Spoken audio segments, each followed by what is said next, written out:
Okay, screen share ചെയ്യാൻ പോവാണ്. അത് കാണുന്നുണ്ടെങ്കിൽ ഒന്ന് കമന്റ് ചെയ്യാം കേട്ടോ.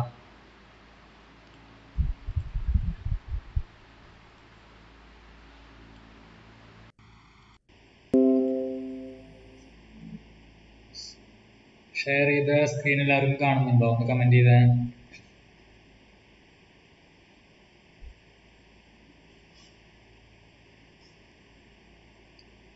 Okay, thank you. ഇപ്പോൾ 23 പേര് ജോയിൻ ആയിട്ടുണ്ട്, സന്തോഷം. എന്തായാലും 36-40 പേരൊക്കെ ഉണ്ടായിരുന്നാണ് ആദ്യം. അപ്പം അതിൽ ആൾക്കാർ കുറയുന്നതിനർത്ഥം അതായത് ആവശ്യമുള്ളവർ മാത്രമാണ് ക്ലാസ്സിലേക്ക് വരുന്നത് എന്നുള്ളതാണ്. നമ്മുടെ മെയിനായിട്ടുള്ള ലക്ഷ്യം തന്നെയാണ്. വേണ്ടവർ മാത്രം മതി നമുക്ക് നമ്മുടെ ക്ലാസ്സിൽ. ഇനി നിങ്ങളുടെ ഫ്രണ്ട്സ് ആരെങ്കിലും ഒക്കെ നല്ല രീതിയിൽ പഠിക്കാനായിട്ട് താല്പര്യമുണ്ട് എന്നുള്ള അങ്ങനെയുള്ളവരുണ്ട് വെച്ചെങ്കിൽ നിങ്ങൾക്ക് ഇപ്പോൾ ഒരുവിധം നമ്മുടെ ക്ലാസ്സിനെ പറ്റിയിട്ടൊക്കെ നിങ്ങൾക്ക് മനസ്സിലായിട്ടുണ്ടാവും. അപ്പം അങ്ങനെ വല്ലവരും ഉണ്ട് വെച്ചെങ്കിൽ അവരോട് വരാൻ പറഞ്ഞോളൂ, കുഴപ്പമൊന്നുമില്ല. പക്ഷേ കറക്റ്റായിട്ട് ക്ലാസ്സിൽ റെഗുലറായിട്ട് അറ്റൻഡ് ചെയ്യാൻ പറ്റുമെന്നുണ്ടെങ്കിൽ മാത്രം ഉണ്ട് വെച്ചെങ്കിൽ ഒന്ന് കോൺടാക്ട് ചെയ്യാൻ പറഞ്ഞോളൂ. അപ്പോൾ നമ്മളിപ്പോൾ ഒരാഴ്ച ആകാൻ പോവാണ്.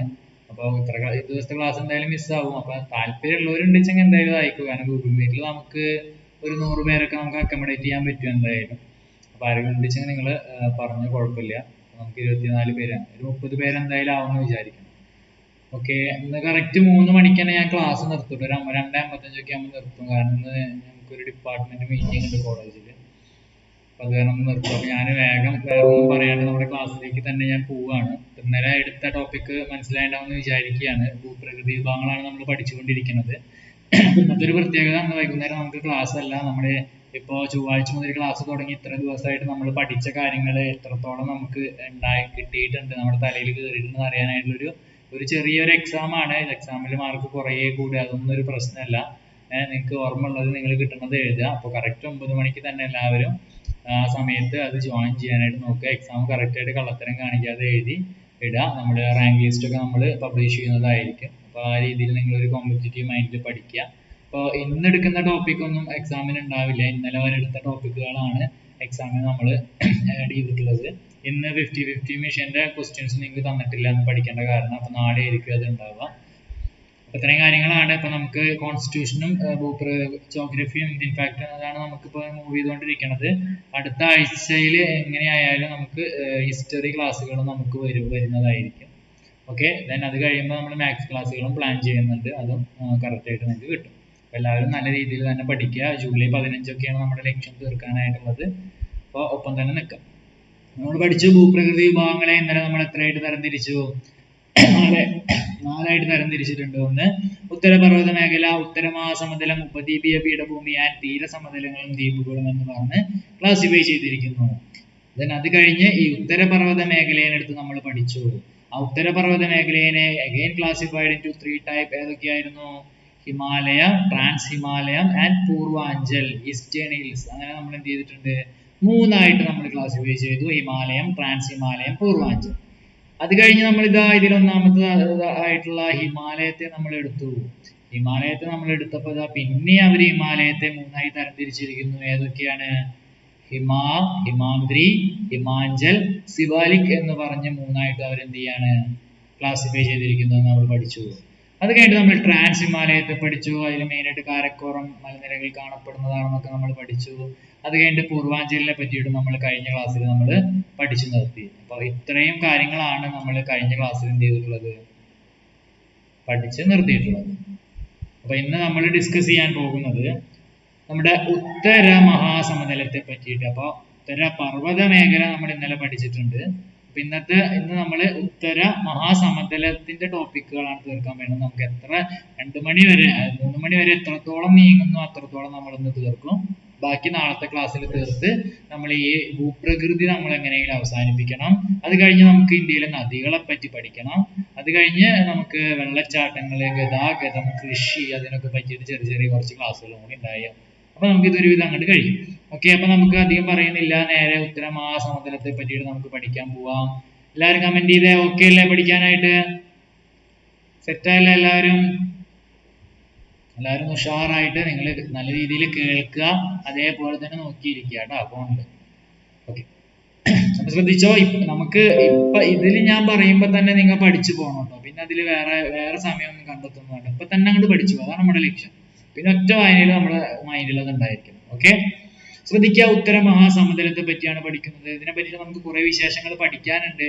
ഹിമാലയത്തിന്റെ തെക്കു ഭാഗത്തും ഉപദ്വീപീയ പീഠഭൂമിക്ക് വടക്കായിട്ടാണ് ഇത് സ്ഥിതി ചെയ്യുന്നത്. അതായത് നമുക്കുണ്ട് ഹിമാലയത്തിന്റെ തെക്കു ഭാഗത്തും അതുപോലെ തന്നെ ഉപദ്വീപീയ പീഠഭൂമി ഉണ്ട്. നമ്മൾ ഉത്തര മഹാസമുദ്രം കഴിഞ്ഞ അടുത്ത ഉപദ്വീപീയ പീഠഭൂമികളെ പറ്റിയിട്ടാണ് പഠിക്കാൻ പോവുക. അപ്പൊ ഈ ഉപദ്വീപീയ പീഠഭൂമിയുടെ വടക്കായിട്ടും ഹിമാലയത്തിന് തെക്കുമായിട്ടാണ് ഉത്തര മഹാസമുദ്രം എന്ത് ചെയ്യണത്, സ്ഥിതി ചെയ്യുന്നത് എന്നുള്ളത് മനസ്സിലാക്കുക.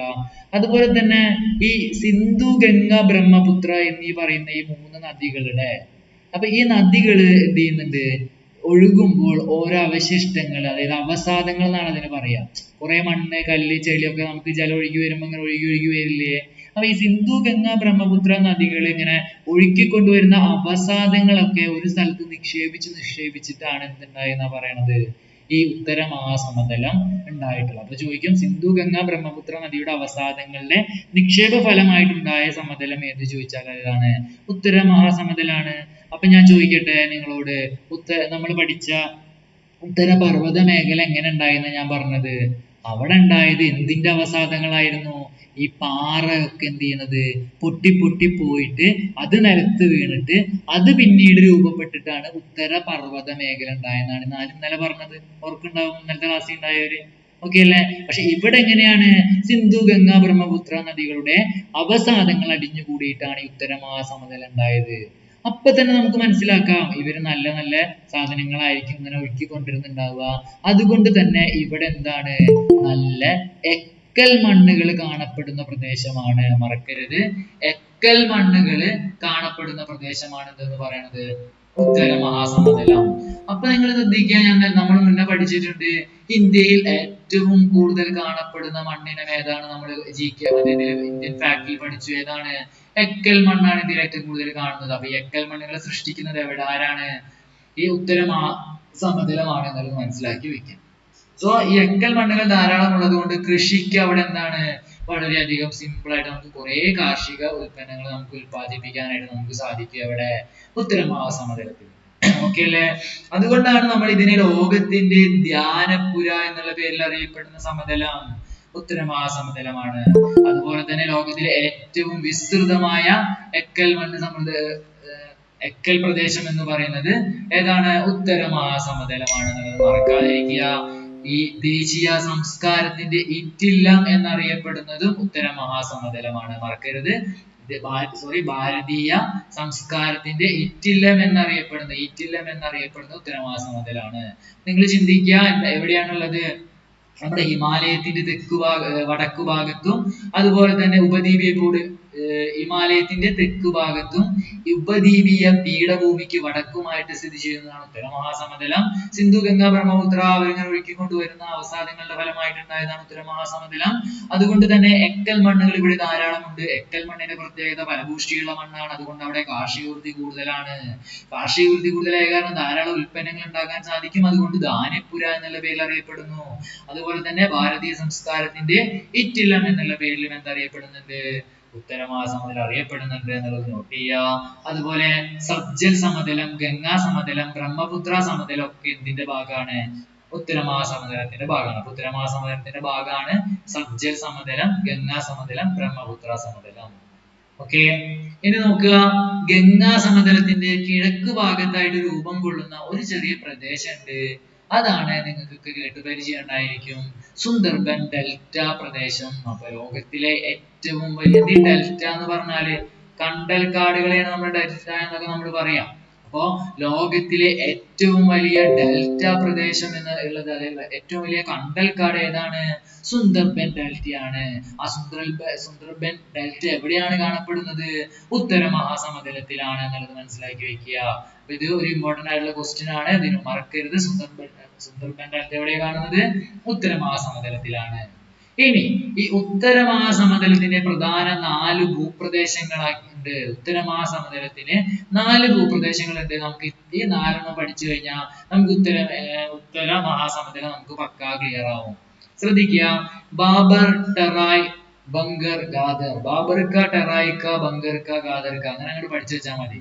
എന്താണ് ബാബർ, ടെറായ്, ബങ്കർ, ഗാദർ.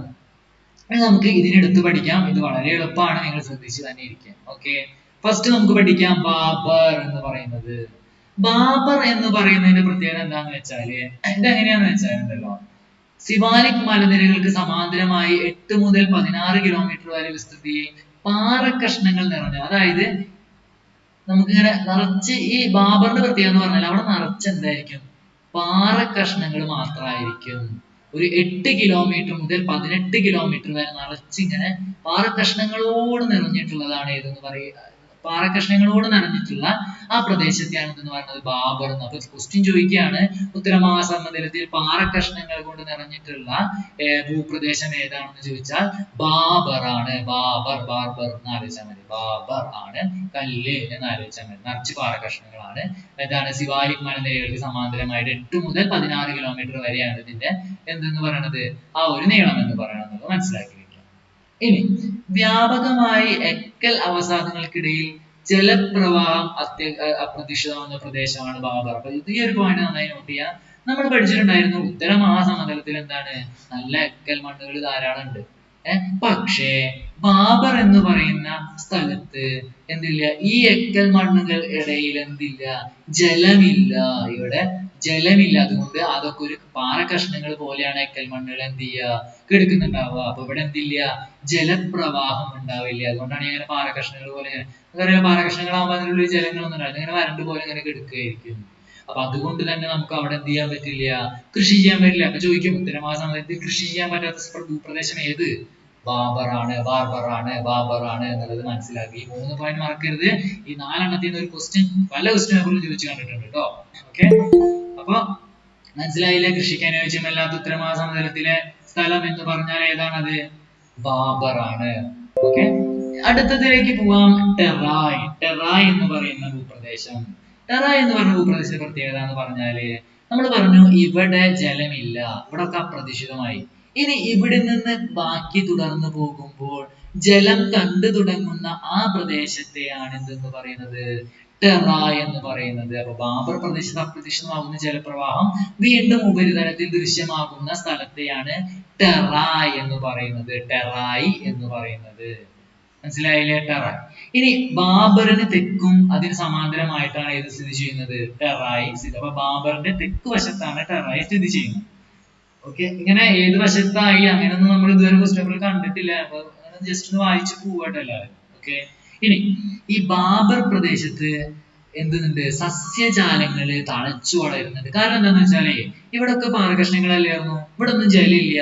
പിന്നെ ഈ ടെറായ് തുടങ്ങുമ്പോഴാണ് എന്തുള്ളത്, വെള്ളം കിട്ടി തുടങ്ങുന്നത്.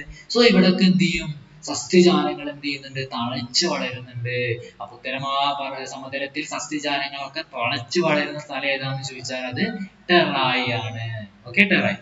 അപ്പൊ ഒരു പോയിന്റ് കൂടി അവിടെ പഠിക്കാനുണ്ട്. ദുധുവ നാഷണൽ പാർക്ക് ഉണ്ട്. ഉത്തർപ്രദേശിലെ ദുധുവ നാഷണൽ പാർക്ക് സ്ഥിതി ചെയ്യുന്നത് എവിടെയാണെന്ന് ചോദിക്കാറുണ്ട്, ടെറായിലാണ്. അപ്പൊ ഈ 4 പോയിന്റ് വളരെ വ്യക്തമായി പഠിക്കാം, ടെറായിലാണ്. നിങ്ങൾക്ക് മനസ്സിലായില്ലേ?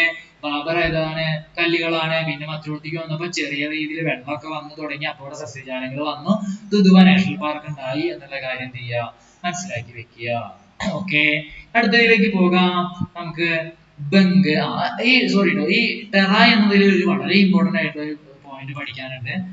അതായത് ഇന്ത്യ വിഭജനത്തിന് ശേഷം പാകിസ്ഥാനിലെ കുടിയേറ്റക്കാര് അവരുടെ കൃഷിഭൂമി ഒരുക്കിയിരുന്ന സ്ഥലം ഏതാണെന്ന് ചോദിക്കാറുണ്ട്. വളരെ ഇമ്പോർട്ടന്റ് ടെറായ് ആണ് കേട്ടോ. അതായത് നമ്മൾ ഇന്ത്യ വിഭജിച്ചില്ലേ രണ്ടായിട്ട്. അപ്പൊ വിഭജിച്ച സമയത്ത് നമ്മൾ പാകിസ്ഥാനിലേക്ക് കുടിയേറിയ ആൾക്കാരൊക്കെ കൃഷിഭൂമിക്ക് വേണ്ടി ആശ്രയിച്ചിരുന്ന പ്രദേശം ടെറായ് ആണ്. ഓക്കെ, അപ്പൊ ടെറായ് ആണ് പാകിസ്ഥാനിലെ കുടിയേറ്റക്കാര് എന്ത് ചെയ്തത്, ആശ്രയിച്ചിരുന്നത്. അപ്പൊ ആ ഒരു പോയിന്റും ടെറായുമായി ബന്ധപ്പെടുത്തുക. ഓക്കെ, ഇനി ബംഗർ.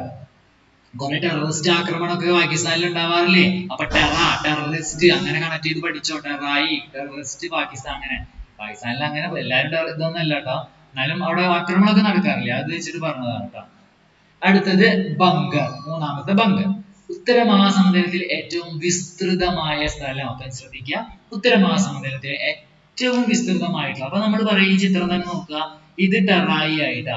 ഇനി ഇവിടെ നിന്ന് നേരെ പോവാണ് വലിയൊരു വിസ്തൃതമായ സ്ഥലം, അതിനെയാണ് ബംഗർ. അപ്പൊ നിങ്ങൾ ഭംഗി എന്ന് ആലോചിച്ചാൽ മതി. ബംഗർ വലിയ നല്ല ഭംഗി, അങ്ങനത്തെ ഉദ്ദേശം, അങ്ങനെ ഒരു കൂടെ വയ്ക്കാം. അപ്പൊ ബംഗർ ഉണ്ട്. അപ്പൊ ഉത്തരമഹാ പ്രദേശത്തില് പക്ഷെ പ്രശ്നം എന്ന് പറഞ്ഞാൽ അവിടെ പഴയ എക്കൽ മണ്ണുകളാണ് അവിടെ എന്ത് ചെയ്യണത്, നിക്ഷേപിക്കുന്നത്. ഏറ്റവും കൂടുതൽ പഴയ എക്കൽ മണ്ണുകൾ നിക്ഷേപം അറിയപ്പെടുന്നത് എവിടെയാണ്? ബങ്കറിലാണ്. ഭംഗിയുള്ള സ്ഥലത്ത് പക്ഷെ പഴയ എക്കൽ മണ്ണാണ് ഉള്ളത്. ബങ്കറിന്റെ അവിടെ പഴയ എക്കൽ മണ്ണാണെന്നുള്ളത് മനസ്സിലാക്കി വെക്കുക. അതുകൊണ്ട് തന്നെ അവിടെ അത്രയ്ക്ക് ഫലഭൂഷ്ടിയില്ലാത്ത പ്രദേശമല്ല. ഓക്കെ, ഇവിടെ അത്ര ശ്രദ്ധിക്കുക. അപ്പൊ നമ്മൾ പറഞ്ഞു ഉത്തര മഹാസമുദ്രത്തിലെ പഴയ എക്കൽ മണ്ണ് നിക്ഷേപം അറിയപ്പെടുന്നത് ബങ്കറാണ്. ഇനി ഒരു കാര്യം ശ്രദ്ധിക്കുക, ഇവിടുത്തെ മണ്ണിന് എന്തെന്ന് അവര് പറയണത്? അത്ര അധികം ഫലഭൂഷ്ടിയൊന്നും ഇല്ല എന്ന് അവര് പറയണത്. ഇവിടുത്തെ മണ്ണ്, അതായത് ബങ്കറിലെ മണ്ണിന് എന്തില്ല, അത്ര അധികം ഫലഭൂഷ്ടി ഇല്ല. അതിനുള്ള ഒരു കാരണം അവര് പറയുന്നുണ്ട്. ഇവിടെ ചുണ്ണാമ്പ്, അതായത് ഇവിടുത്തെ ഇതിന് കാൽസ്യം കാർബണേറ്റ്, അതായത് ചുണ്ണാമ്പ് കല്ലുകൾ ഇവിടെ എന്താണ്, കൂടുതലാണ്. അതുകൊണ്ട് നമുക്ക് ഇവിടെ അധികം കൃഷിയും കാര്യങ്ങളൊന്നും ചെയ്യാൻ പറ്റില്ല. അപ്പൊ അവിടുത്തെ മണ്ണില് കാൽസ്യം കാർബണേറ്റ് എന്തുന്നുണ്ട്, കൂടുതലാണ്. അതായത് ചുണ്ണാമ്പ് കല്ലിനാണല്ലോ കാൽസ്യം കാർബണേറ്റ് എന്ന് പറയാ. അപ്പൊ അതിനെ അവര് വിളിക്കുന്നത് കാങ്കർ എന്നാണ്. ഈ കാങ്കർ എന്നറിയപ്പെടുന്ന ചുണ്ണാമ്പ് കല്ലുകൾ ഇവിടെ ഉള്ളത് കൊണ്ട് ഇവിടെ എന്താണ്, ഫലഭൂഷ്ടമായ പ്രദേശമല്ല എന്നാണ് ഇവർ പറയുന്നത്. അപ്പൊ അതേ കൃഷി ഇവിടെ ചെയ്യാൻ പറ്റില്ല. അപ്പൊ ബങ്കർ എന്ന് പറഞ്ഞാൽ ഭംഗി എന്ന് പറഞ്ഞാൽ വളരെ വിശാലമാണ്. അതുപോലെ തന്നെയാണ് പഴയ എക്കൽ മണ്ണാണുള്ളത്. കങ്കർ എന്നറിയപ്പെടുന്ന ചുണ്ണാമ്പ് കല്ലാണ് അവിടെ കൂടുതൽ കാണപ്പെടുന്നത്. കാൽസ്യം കാർബണേറ്റ് കൂടുതലായതുകൊണ്ട് നമുക്ക് അവിടെ എന്തില്ല, ഫലഭൂഷ്ടിയുള്ള മണ്ണല്ല എന്നുള്ളത് മനസ്സിലാക്കുക. അപ്പൊ ഇവിടെ മനസ്സിലായി, വലിയ ഫലഭൂഷ്ടി ഇവിടെ ഇല്ല. ഇവിടെ സസ്യങ്ങൾ നിറച്ചെടുക്കുന്നുണ്ട്. ഇവിടെ പാകിസ്ഥാൻ ഉണ്ട്. ഇവിടെ ആണെങ്കിൽ ഫലഭൂഷ്ടി ഇല്ല, കാൽസ്യം കാർബണേറ്റ് ആണ്. ഇനി അടുത്ത പ്രദേശെത്തി, നമ്മുടെ ആളെത്തി, ഗാദർ എത്തി. ഇനി ഇവിടെ നിന്നിട്ട് പോവാണ് ഗാദറിനായിട്ട് കേട്ടോ. ഗാദറാണ് ഏറ്റവും സൂപ്പർ ആയിട്ടുള്ള മനുഷ്യൻ. അതായത് എന്താണ്, ഉത്തര മഹാസമുദ്രങ്ങളിൽ പുതുതായി നിക്ഷേപിക്കുന്ന എക്കൽ മണ്ണ് മൊത്തം ഗാദറിലാണ് വന്ന് വീഴുന്നത്. പുതിയ മണ്ണ് ഗാദറിൽ, പഴയ മണ്ണ് ബങ്കറിൽ, അങ്ങനെ മനസ്സിലാക്കുക. ഓക്കെ, പുതിയ മണ്ണായ കാരണം എന്താ, കൃഷിക്ക് അനുയോജ്യമാണ്. ഇവിടെ എന്തുണ്ട്, കാൽസ്യം അടങ്ങിയ ചുണ്ണാമ്പ് കല്ലുകളുണ്ട്. ഇവിടെ തീരെ ഇല്ലാത്തതിനാൽ ഇവിടെ പുതിയ മണ്ണായ കാരണം ഇവിടെ കാൽസ്യം അടങ്ങിയ ചുണ്ണാമ്പ് കല്ലുകൾ ഇവിടെ ഇല്ല. സോ ഇവിടെ നല്ല രീതിയിൽ കൃഷിക്ക് അനുയോജ്യമാണ് എന്നാണ് അവർ പറയുന്നത്. ഓക്കെ, ഈ ഒരു പോയിന്റ് വളരെ ഇമ്പോർട്ടന്റ് ആണ്. രണ്ട് നദികൾ ഇങ്ങനെ ഒഴുകുക. ഇപ്പൊ രണ്ട് നദികൾ ഇങ്ങനെ ഒഴുകുന്നുണ്ടെങ്കിൽ, സോറി ഇത് നോക്കട്ട, ഇപ്പൊ വരയ്ക്കാം. രണ്ട് നദികൾ, ഒരു നദി ഇവിടെ, ഒരു നദി ഇവിടെ ഒഴുകുക. അപ്പൊ ഇതിന്റെ ഇടയിൽ ഒരു എക്കൽ പ്രദേശം ചിലപ്പോൾ സൃഷ്ടിക്കപ്പെടും. അങ്ങനെ സൃഷ്ടിക്കപ്പെടുന്ന എക്കൽ പ്രദേശങ്ങളെ പറയുന്ന പേരാണ് ഡോബ് എന്നുള്ള പേരിൽ അറിയപ്പെടുന്നുണ്ട്. രണ്ട് നദികൾക്കിടയിൽ എന്തുണ്ട്, ഒരു എക്കൽ പ്രദേശം സൃഷ്ടിക്കപ്പെടുന്നുണ്ടെങ്കിൽ അതിനെ നമ്മൾ ഡോബ് എന്നുള്ള പേരിലാണ് അറിയപ്പെടുക എന്നുള്ളത് മനസ്സിലാക്കുക. ഓക്കെ, അപ്പൊ ഗാദർക്കനെയും ടെറായിനെയും ഗാദറിനെയും ബങ്കറിനെയും പിന്നെ ആരായിരുന്നു, ബാബർ, ടെറായി, ബങ്കർ, ഖാദർ, ഇവരൊക്കെ നിങ്ങൾക്ക് വളരെയധികം ഇഷ്ടപ്പെട്ടോ എന്ന് കമന്റ് ചെയ്തേ. പക്ക ക്ലിയർ ആണെങ്കിൽ. ഇഷ്ടമായോ നമുക്ക്? ഈ നാലിക്കമാരെ ഇഷ്ടപ്പെട്ടോ? ഉത്തര മഹാസമുദ്രത്തിലേക്ക് നാലിക്കമാര് വന്നു എന്നൊക്കെ അങ്ങനെയൊക്കെ വിചാരിച്ച് പഠിക്കുക. വളരെ എളുപ്പമാണ് സംഭവം. എനിക്ക് തോന്നുന്നത് ഇതിൽ ഒരു ക്വസ്റ്റ്യൻ ഞാനിങ്ങനെ പ്രതീക്ഷിക്കുന്നുണ്ട് എക്സാമിന് എന്തായാലും. ഞാൻ പറഞ്ഞ പ്ലസ് ടു പഠിച്ചവർക്കൊക്കെ 10ാം ക്ലാസ് ഒക്കെ ഇപ്പൊ കഴിഞ്ഞവരൊക്കെ അടിപൊളിയാണ്. ലാസ്റ്റ് പോയിന്റ് എന്താണെന്ന് വെച്ചാൽ, രണ്ട് നദികൾക്ക് ഇടയില് രണ്ട് നദികൾ ഉണ്ടായിരിക്കും. രണ്ട് നദികൾ ഇങ്ങനെ ഒഴുകാന്ന് വിചാരിക്കുക. അപ്പൊ രണ്ട് നദികൾ ഒഴുകുമ്പോഴാണ് നമുക്ക് അതിന്റെ ഇടയിൽ എന്തുണ്ടാവുക, എക്കൽ പ്രദേശങ്ങൾ ഉണ്ടാവുക. അപ്പൊ അങ്ങനെ ഉണ്ടാവുന്ന ആ എക്കൽ പ്രദേശങ്ങളെ നമ്മൾ എന്ത് പേരിൽ വിളിക്കുന്ന പറയണത്, ഡോബ് എന്നുള്ള പേരിൽ വിളിക്കുന്ന പറയണത്. രണ്ട് നദികൾക്കിടയിലുള്ള എക്കൽ പ്രദേശങ്ങളെ നമ്മൾ ഡോബ് എന്നുള്ള പേരിൽ എന്ത് ചെയ്യുന്നുണ്ട്, വിളിക്കുന്നുണ്ടെന്നാണ് പറയുന്നത്. അപ്പൊ ഞാൻ പെട്ടെന്ന് എല്ലാവരും കമന്റ് ഇട്ടോളോ. പുതിയ മണ്ണ് നിക്ഷേപിക്കുന്ന സ്ഥലം എവിടെയാണ്? ഉത്തര മഹാസമുദ്രത്തിൽ പുതിയ മണ്ണുള്ളത് വേഗം എഴുതിക്കോ. പുതിയ എക്കൽ മണ്ണ് എവിടെയാ?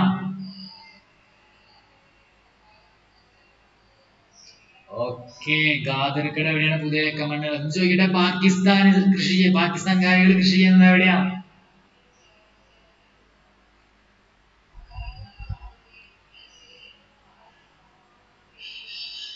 പാകിസ്ഥാനുകാരികൾ കൃഷി ചെയ്യുന്നത് എവിടെയാ?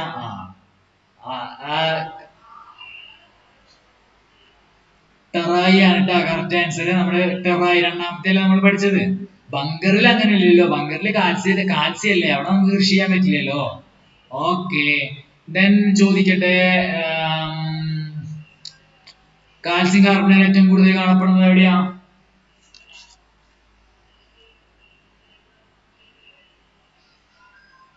ജലമില്ലാത്ത സ്ഥലം എവിടെയാ? ജലമില്ലാത്ത ഭൂപ്രദേശം ഉത്തര മഹാസമുദ്രത്തിൽ ജലമില്ലാത്തത്.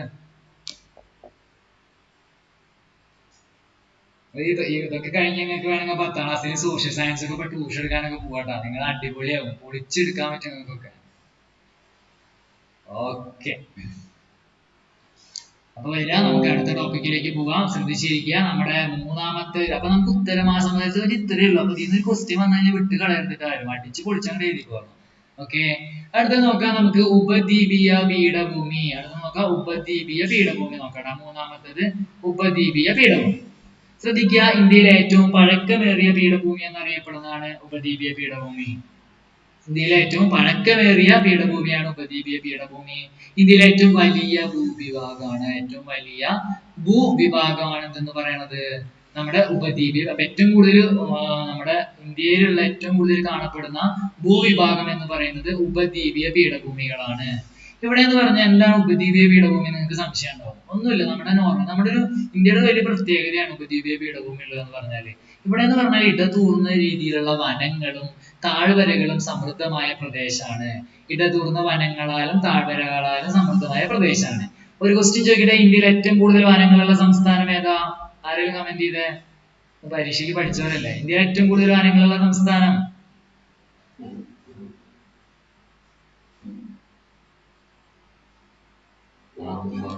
Very good, very good, Madhya Pradesh. Good good good. Okay, അപ്പൊ തിരികെ വരാം. ഇനി ഇടതൂർന്ന വനങ്ങളും താഴ്വരകളും സമൃദ്ധമായ പ്രദേശമാണ് എന്തെന്ന് പറയുന്നത് നമ്മുടെ ഉപദ്വീപീയ പീഠഭൂമി എന്ന് പറയുന്നത് കേട്ടോ. ഓക്കെ, ഇനി ഉപദ്വീപീയ പീഠഭൂമികളെ രണ്ടാക്കിയിരിക്കുകയാണ്, മധ്യമേടുകൾ എന്നും ഡെക്കാൻ പീഠഭൂമി എന്നും. ഏതാണ്? മധ്യമേടുകൾ എന്നും ഡെക്കാൻ പീഠഭൂമി എന്നും. ഓക്കെ അല്ലേ? ഉപദ്വീപീയങ്ങളിലെ മധ്യമേടുകൾ, ഡെക്കാൻ പീഠഭൂമി എന്നുള്ളത്. ഇനി നമുക്ക് ഇതിൽ നോക്കാം, മധ്യമേടുകളെ പറ്റിയിട്ട് ആദ്യം പഠിക്കാം. എന്താണ് മധ്യമേടുകൾ എന്നുള്ളത് പഠിക്കാം. ഓക്കെ, ശ്രദ്ധിക്കുക, നർമ്മദ നദിക്ക് വടക്കായാണ് മധ്യമേടുകൾ സ്ഥിതി ചെയ്യുന്നത്. അതുപോലെ തന്നെ പടിഞ്ഞാറൻ മേഖലയിൽ വിസ്തൃതമായ മധ്യമേടുകൾ കിഴക്കൻ മേഖലയിൽ എത്തുമ്പോൾ വിസ്തൃതി കുറഞ്ഞു വരുന്നു. അപ്പൊ മധ്യമേടുകള് പടിഞ്ഞാറ് വശത്ത് വളരെയധികം വിസ്തൃതമായതാണ്. പടിഞ്ഞാറ് വശത്ത് എന്താണ് ഉപദ്വീപീയ പീഠഭൂമിയുടെ പടിഞ്ഞാറ് വശത്ത് വളരെയധികം വിസ്തൃതമായിട്ടാണ് മധ്യമേടുകൾ കാണപ്പെടുന്നത്. പക്ഷെ അത് കിഴക്കിലോട്ട് വരും തോറും എന്ത് ചെയ്യുന്നത്? വിസ്തൃതി കുറഞ്ഞു വരുന്നു എന്നാണ് പറയുന്നത്. ഇനി ഈ ആ വിസ്തൃതി കുറഞ്ഞു വരുമ്പോൾ കിഴക്കെത്തുമ്പോൾ എന്തെന്ന് പറഞ്ഞു? വിസ്തൃതി കുറഞ്ഞു വരും. അപ്പൊ ഈ കിഴക്ക് ഭാഗത്ത് കാണപ്പെടുന്ന ഒരു ഹില്ലുണ്ട്, രാജ്മഹൽ ഹിൽസ് എന്നാണ് അറിയപ്പെടുന്നത്. ചോദിച്ചു കണ്ടിട്ടുണ്ട് കേട്ടോ. മധ്യമേടുകളുടെ കിഴക്കൻ ഭാഗത്ത്, അപ്പൊ നിങ്ങൾ ഇങ്ങനെ ചിന്തിക്കുക, പടിഞ്ഞാറ് ഭാഗത്ത് വലിയ മധ്യമേടുകള്, പിന്നെ വന്നു അവിടെ നോക്കുമ്പോൾ ചെറുതായി വന്നപ്പോ അവിടെ എന്തുണ്ട്? രാജ്മഹൽ ഹിൽസ് ഉണ്ട്. രാജ്മഹൽ ഹിൽസ് എവിടെയാണ്? നമ്മുടെ മധ്യമേടുകളിലാണ് കാണപ്പെടുന്നത്. ജാർഖണ്ഡിലാണ് അത്. ഓക്കെ, അതുപോലെ മേഘാലയ ആൻഡ് അങ്കലോങ് പീഠഭൂമികൾ സ്ഥിതി ചെയ്യുന്നതും മധ്യമേട്ടിലാണ്. മേഘാലയ ആൻഡ് അങ്കലോങ് പീഠഭൂമികൾ സ്ഥിതി ചെയ്യുന്നത് മധ്യമേട്ടിലാണെന്നുള്ളത് മനസ്സിലാക്കുക. ഇനി കിഴക്കൻ മേഖലയിൽ നമ്മൾ ഒരു ഹിൽസ് ഉണ്ട് എന്ന് പറഞ്ഞു, രാജമഹൽ ഹിൽസ് ആണുള്ളത് എന്ന് പറഞ്ഞു. അതുപോലെ തന്നെ കിഴക്കൻ മേഖലകളിൽ ഉൾപ്പെടുന്ന രണ്ട് പ്രധാനപ്പെട്ട പ്രദേശമാണ് ബുദൽഖണ്ഡും ബങ്കേൽഖണ്ഡും. രണ്ട് ഖണ്ഡുകൾ പഠിച്ചാൽ ബുദൽഖണ്ഡും ബങ്കേൽഖണ്ഡും. ചോദിച്ചു കേട്ടോ. അപ്പൊ രാജ്മഹൽ ഹിൽസും മുഗൽഖണ്ഡും ബങ്കേൽഖണ്ഡും നമ്മുടെ മധ്യമേടിന്റെ കിഴക്ക് ഭാഗത്ത് കാണപ്പെടുന്നുണ്ട് എന്നുള്ളത് മാത്രം എന്ത് ചെയ്യുക? ഒന്ന് ഓർത്തു വെക്കുക. പിന്നെ ഈ കിഴക്ക് നദിക്ക് ഈ വടക്കായിട്ട് കിഴക്കായിട്ട് ഇങ്ങനെയൊക്കെ പറയണതൊന്നും ഇതുവരെ ഞാൻ ചോദിച്ചു കണ്ടിട്ടില്ല. വായിച്ചു പോവുക എല്ലാവരും, ചോദിക്കാതിരിക്കുമെന്ന് അറിയില്ല. നിങ്ങൾ ജസ്റ്റ് വായിച്ചു കഴിഞ്ഞാൽ നമ്മൾ ക്വസ്റ്റ്യൻ പേപ്പേഴ്സ് 50-50 മിഷനിൽ നിങ്ങൾക്ക് ക്വസ്റ്റ്യൻസ് ഒക്കെ വരുമ്പോൾ നമുക്കത് ഒന്നും കൂടി നല്ല സ്ട്രെസ് ചെയ്തിട്ട് പഠിക്കും.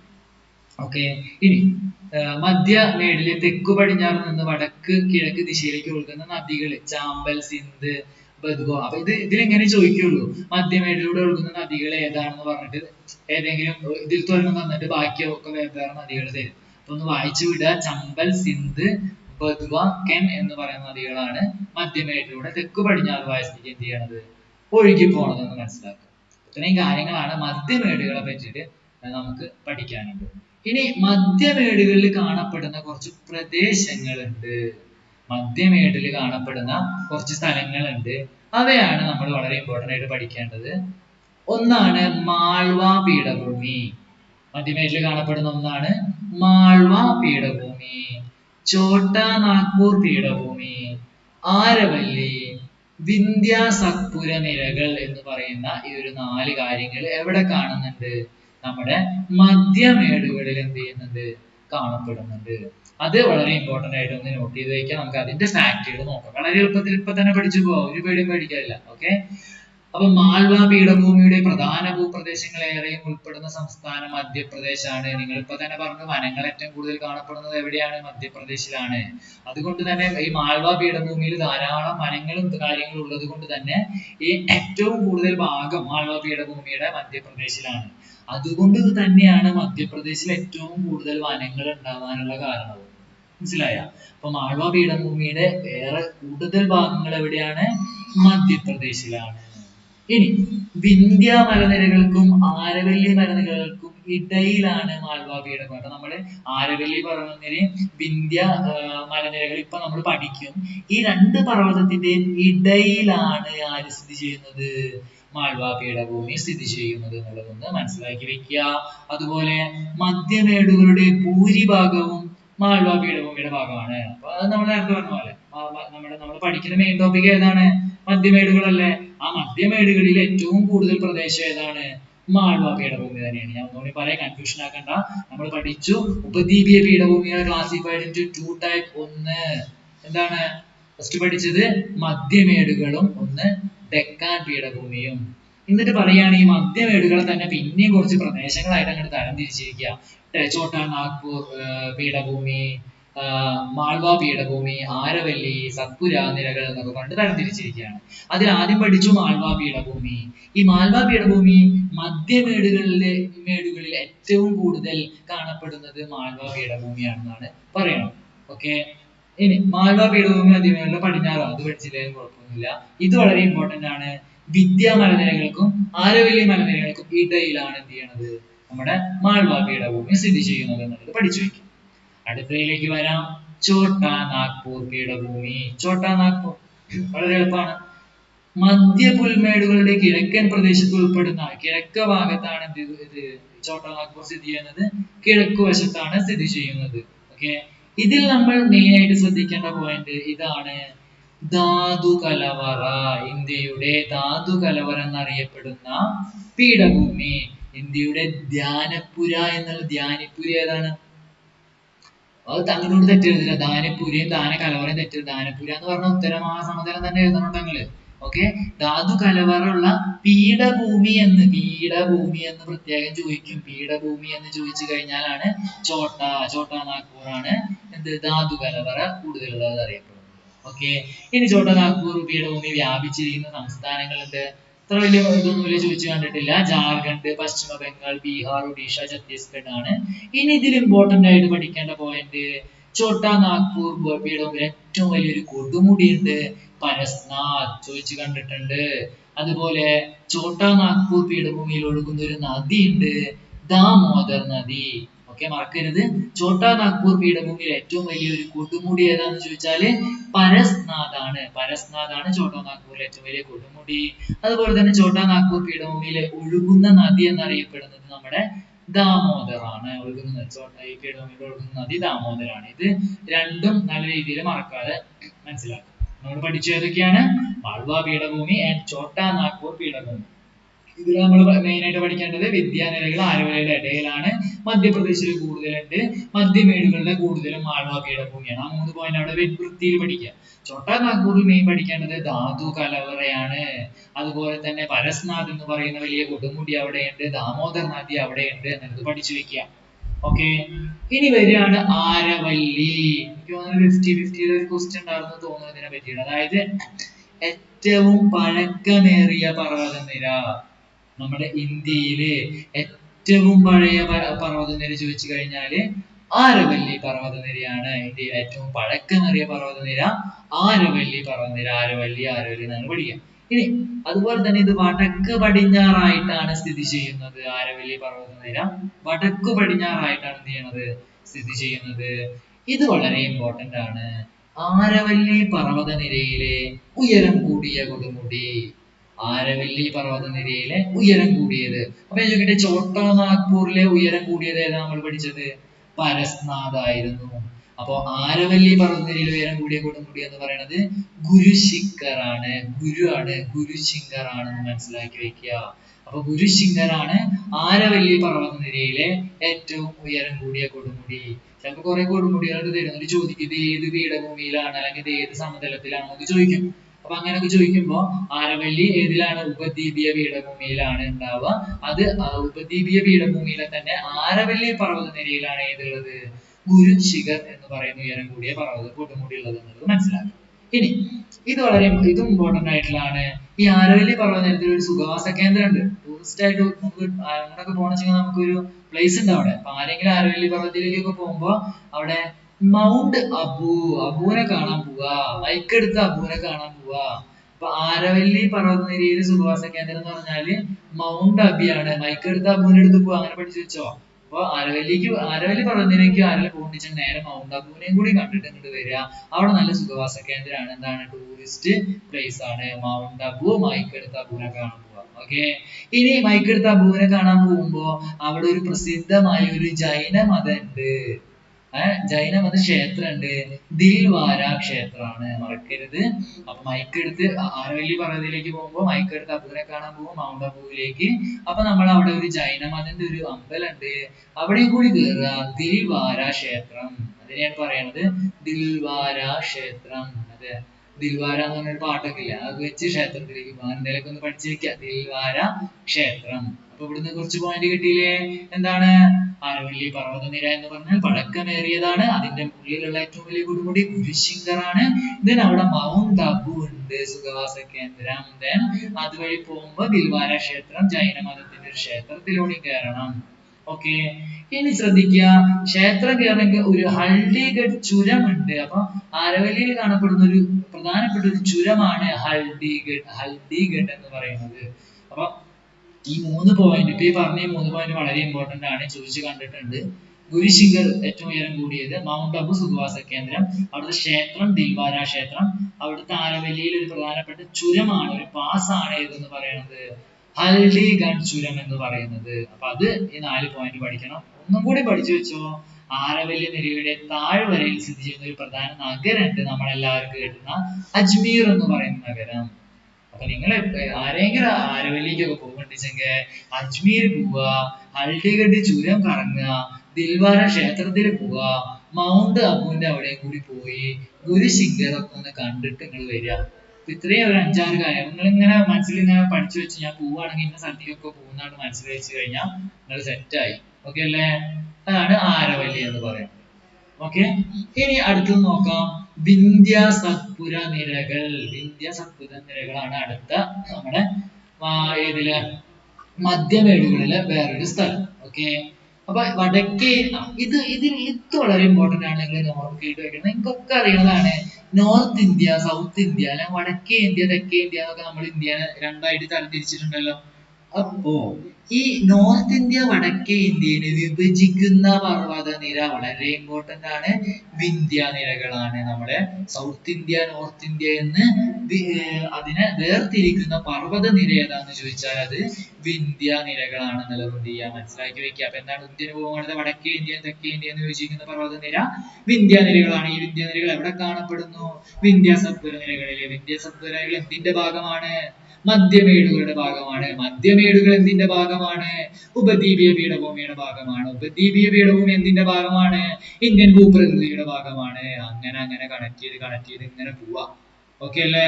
വിന്ധ്യ സത്പുരകള് തെക്കേ ഇന്ത്യ, വടക്കേ ഇന്ത്യ എന്നുള്ളതിനെ വേർതിരിക്കുന്നതാണ് വിന്ധ്യ നിരകൾ എന്ന് പറയുന്നത്. ഓക്കെ. ഇനി ഈ വിന്ധ്യ നിരകൾക്കിടയിൽ സമാന്തരമായിട്ട് രണ്ട് സമാന്തരമായിട്ടുള്ള നർമ്മദ താപ്തി നദികൾക്കിടയിൽ സ്ഥിതി ചെയ്യുന്ന പർവ്വതനിരയാണ് സത്പുര നിരകൾ. അപ്പൊ നിങ്ങൾ ശ്രദ്ധിക്കുക, ഇവിടെ നമ്മൾ നന്നായി ശ്രദ്ധിക്കാം. വിന്ധ്യ സത്പുര നിരകൾ എന്നല്ല നമ്മളിവിടെ ഹെഡിങ് എന്ന് പറയുന്നത്. അപ്പൊ അതില് വിന്ധ്യ നിരകൾ എന്ന് പറയുന്നതാണ് തെക്കേ അമേരിക്ക, തെക്കേ ഇന്ത്യ, വടക്കേ ഇന്ത്യ എന്നുള്ളതിനെ ക്ലാസിഫൈ ചെയ്യുന്നത് ആ ഒരു പർവ്വതം. ഇനി സത്പുര നിരകൾ എന്ന് പറഞ്ഞാൽ അവരെന്താന്ന് വെച്ചാല് വിന്ധ്യ നിരകൾക്ക്, നമ്മളിപ്പോ പഠിച്ച വിന്ധ്യ നിരകൾക്ക് സമാന്തരമായിട്ട് നർമ്മദ താപ്തി എന്ന് പറയുന്ന നദികൾക്ക് ഇടയിൽ സ്ഥിതി ചെയ്യുന്നതാണ് സത്പുര നിരകൾ. മറക്കരുത്, വിന്ധ്യ നിരകൾക്ക് സമാന്തരമായി നർമ്മദ താപ്തി, അത് ആ പേരുകൾ നദികൾ പഠിച്ചിരിക്കുന്നത്. നർമ്മദ താപ്തിക്ക് ഇടയിലാണ് സത്പുര നദികൾ സ്ഥിതി ചെയ്യുന്നത്. അപ്പൊ വിന്ധ്യ നിരകൾ, സത്പുര നിരകൾ മനസ്സിലായെന്ന് വിചാരിക്കുന്നു. ഇനി ഈ ഏറ്റവും വളരെ ഇമ്പോർട്ടന്റ് ആണ്, ചോദിച്ചു കണ്ടിട്ടുള്ളതാണ് ഈ വിന്ധ്യ സത്പുര. ഇവിടെ ഈ ഒരു ഐഫൺ കണ്ട നിങ്ങള്, വിന്ധ്യ ഐഫൺ സത്പുര അല്ലേ?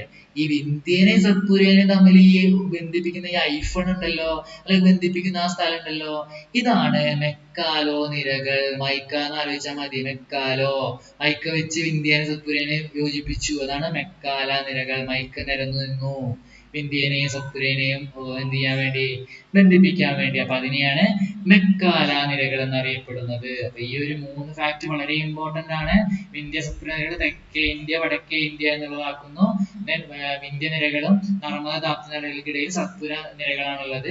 ഈ വിന്ധ്യനെയും സത്പുരനെയും തമ്മിൽ കണക്ട് ചെയ്യിക്കുന്നത് മെക്കാല നിരകളാണ് എന്നുള്ളത് എന്ത് ചെയ്യുക, മനസ്സിലാക്കി വെക്കുക. ഇനി മധ്യപ്രദേശിലെ പ്രധാന സുഖവാസ കേന്ദ്രമായ പച്മർഹി സ്ഥിതി ചെയ്യുന്ന മലനിരയാണ് സത്പുര. അപ്പൊ നിങ്ങൾ ഒരു കാര്യം ശ്രദ്ധിക്കണം.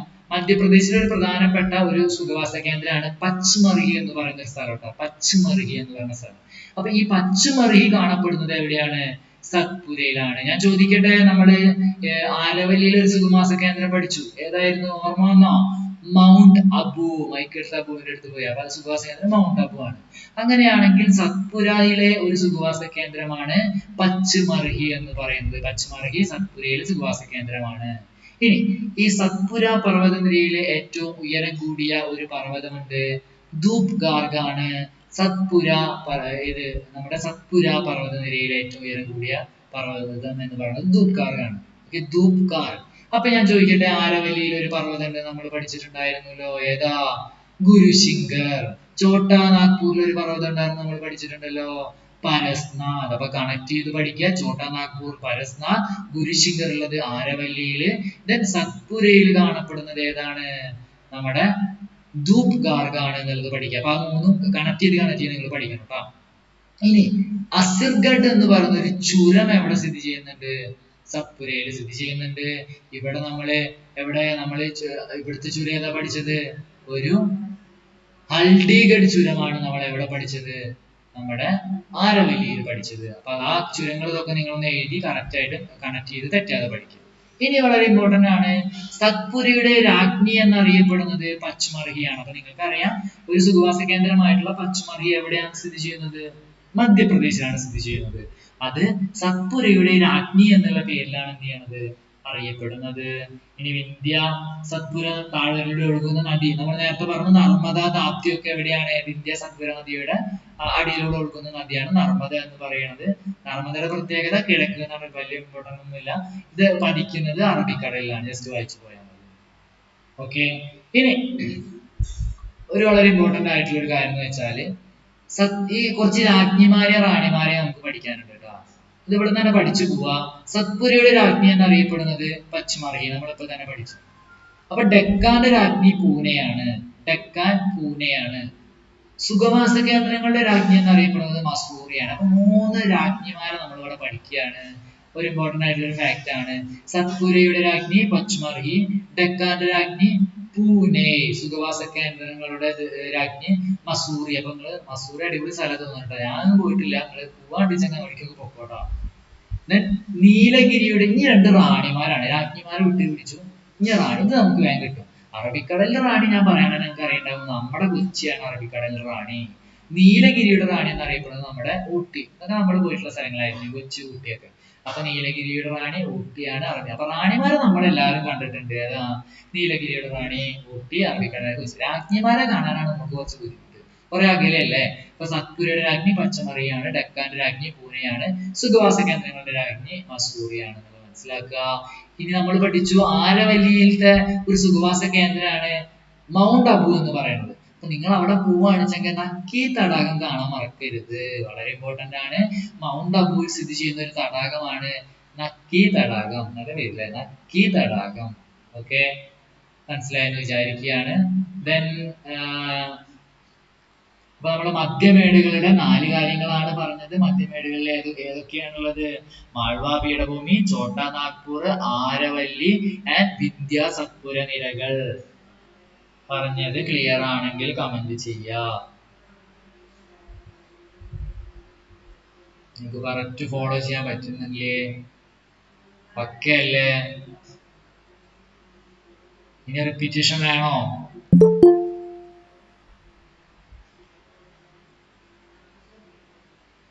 സ്പീഡില്ലല്ലോ. റിപ്പീറ്റേഷൻ വേണോ? നോ ആണെങ്കിൽ നോ അടിച്ചാൽ.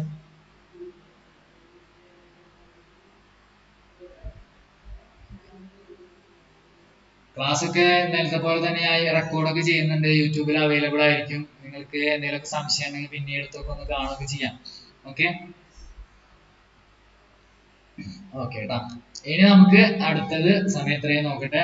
2:40 ആയിട്ടുള്ളൂ. അപ്പൊ അടുത്ത ഒരു ചെറിയ ഇതും കൂടി അതും കൂടി എടുക്കാം. എന്തായാലും 2:55 3 മണിയാകുമ്പോൾ നിർത്തുട്ടാ, മീറ്റിംഗുകളായിരുന്നു. അപ്പൊ നമുക്ക് ഈ ഡെക്കാൻ തീർക്കാൻ പറ്റുമോ നോക്കട്ടെ. തീർക്കാൻ പറ്റുമെന്ന് എനിക്ക് തോന്നുന്നില്ല. എന്നാലും നമുക്ക് എന്തായാലും ആവട്ടെ, കഴിയണ വരെ നമുക്ക് നോക്കാം. ഡെക്കാൻ. അപ്പൊ ഇനി നമ്മൾ പഠിക്കാൻ പോകുന്നത് നമ്മൾ ഉപദ്വീപീയ പീഠഭൂമിയെ പറ്റിയിട്ടാണ് പഠിക്കുന്നത്. ഞാൻ എടുത്തോട്ടെ, എനിക്ക് ബോറടിക്കണമൊന്നുമില്ലല്ലോ. കമന്റ് ചെയ്തേ. സെറ്റ് അല്ലേ നിങ്ങള്? നിങ്ങള് സമയം പോണത് അറിയണില്ലല്ലോ ആരും. നിങ്ങൾക്ക് ഇൻട്രസ്റ്റ് ഇല്ല ഇത് കേൾക്കാനായിട്ട്, കഥ കേൾക്കാൻ?